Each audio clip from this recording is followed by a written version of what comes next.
Hey YouTube, we have this 30-inch Frigidaire Professional Series gas range, and we've had some issues with it over the last few years. It was actually brand new in July of 2009, and this control panel, or this button panel, keeps going out on us. And this is basically the third time that we've had to replace this entire panel right here with all the buttons. Because basically what happens is all these buttons stop working. So some of the buttons still work. Sometimes you have to push really hard to get it to work. Like this one's not working at all right now, but it was working a little bit earlier. Okay, so that one still works.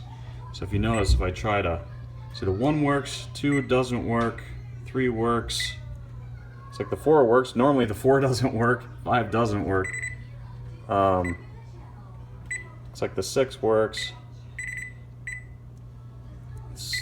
Oh, this is crazy. So the buttons are most of them are working right now, but most of the time, most of these buttons don't work at all. So they kind of go in and out like this. So you can see it's just really hard to, like the cancel button doesn't work. So it's really difficult to shut it off after you've started baking something in the oven. So a lot of times we'll have to push this bake time and set it to like 1 minute and then hit start, and then it'll turn itself off with the timer. Since we can't hit the cancel button. The other thing that we do is we flip the circuit breaker if we need to, which will shut the oven off. But anyway, so this button panel keeps going bad on us. And so this is the 3rd time that we've had to replace this thing. So I have the new panel sitting over here. This is what we picked up from appliancepros.com. I think that's the name. Appliancepartspros.com, right there. I think this ran about $175 or so. It's a lot more expensive if you call a professional to install it, but it's pretty easy to install.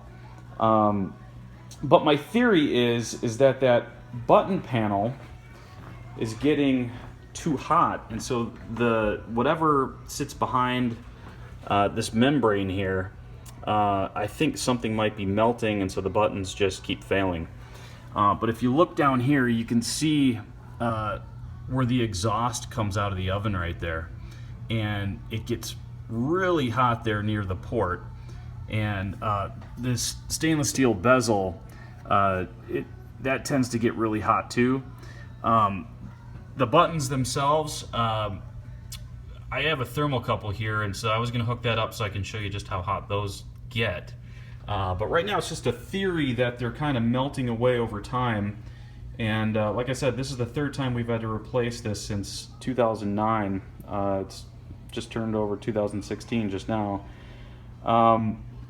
So what I was going to do is I have this idea of putting a heat shield over those buttons, so we can see over the next 6 months to a year to see if the buttons still go bad after putting this heat shield together. So what I did is I got this piece of stainless from what was it called? Stainless Supply, stainlesssupply.com.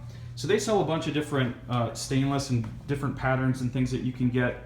So I basically measured it out and had them cut this with rounded corners and everything for me. I think it was only like $26 or something. Then I went to Home Depot and got a just a regular drawer handle that I put on there. I got some hinges, and I riveted those hinges on there. And so the plan is I'm going to take that. I'm going to take this this Thermoflex heat tape that I got off of Amazon, and I was gonna there's a adhesive backing on that tape, and I was going to put that on the backhand side. This tape is actually supposed to reflect high temperatures. And so hopefully, with any luck, I can get this to reflect all that heat away from the control panel, and hopefully end up saving our buttons over time. So the oven's been preheating for about a half hour or so, and the buttons in the control panel itself doesn't actually seem to be getting all that hot. I'm not sure how accurate this thermocouple is, but I also have this it's infrared sensor, and so if I take readings from the control panel, we're coming out with a little bit hotter than what we're seeing on the thermocouple. That's on the control panel itself, but if we actually come down a little bit more towards the port on the bottom where the exhaust is coming out, we're seeing a lot more heat down there. There's 196 degrees.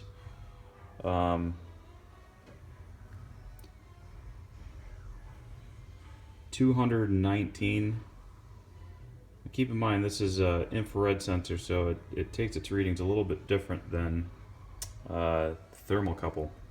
195 right there. So we seem to be about 200 degrees or so down near the exhaust port down there.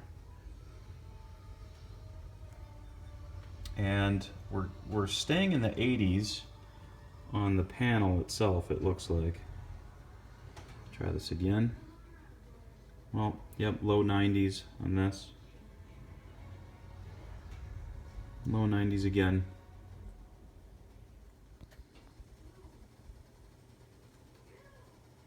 So based on that, it's still just a theory that the buttons are getting too hot and that's why they're failing over time. But I guess we'll find out after we get this heat shield on there and see what happens after 6 months or a year or so to see if this panel goes out again. So here you can see the receipt from July of 2009. This is the model FPG F3081KF. It's a Frigidaire 30-inch gas range, and the design of this range is basically the same design as most of the other stoves that are out there.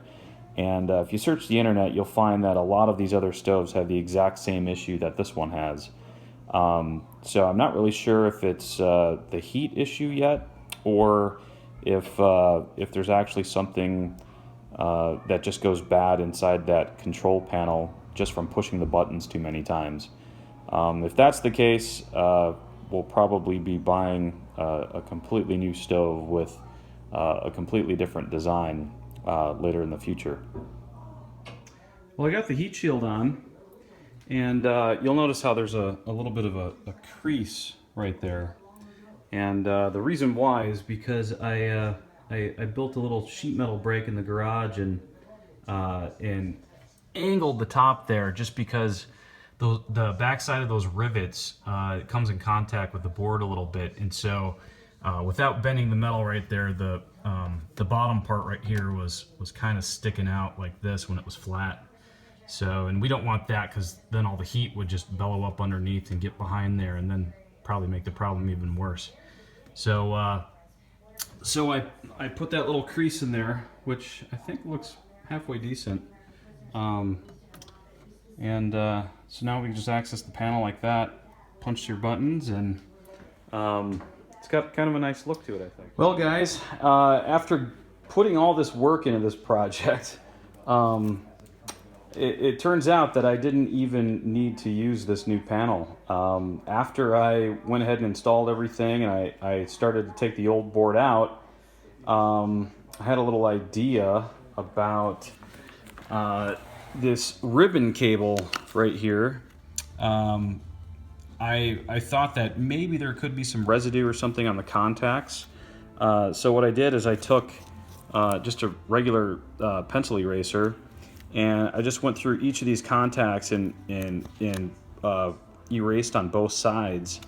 And I didn't really expect that to work, but I plugged it back in the board. There's another cable on the other side here. But I plugged both of those back in the board on the backhand side. And after doing so, all of the numbers, they all work now. So, let's see here.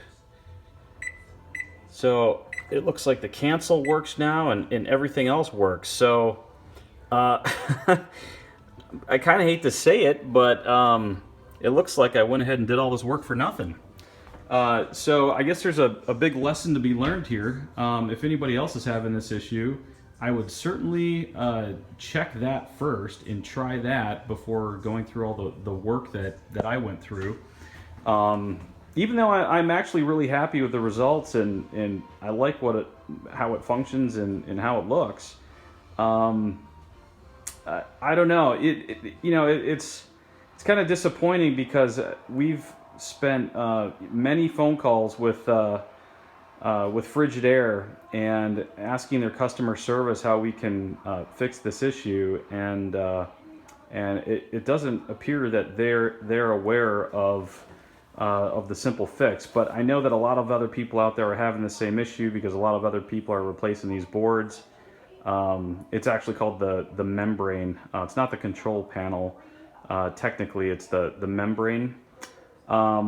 But I know a lot of people out there are having the same exact issue, and they're buying a lot of these membranes. And but it appears that, at least in this case, that it was easily fixed just by cleaning up those contacts on those ribbon cables. So big lesson to be learned here. I wish Frigidaire would have maybe been aware of that and maybe asked us to try that earlier on, and it would have saved us a bunch of money, because like I said, this is the third membrane that we've purchased, and this was kind of our last ditch effort to make this oven work. And but hopefully from now on we'll be golden and everything will be great. Anyway, I hope this helped somebody out there, and that's it. Take care, guys.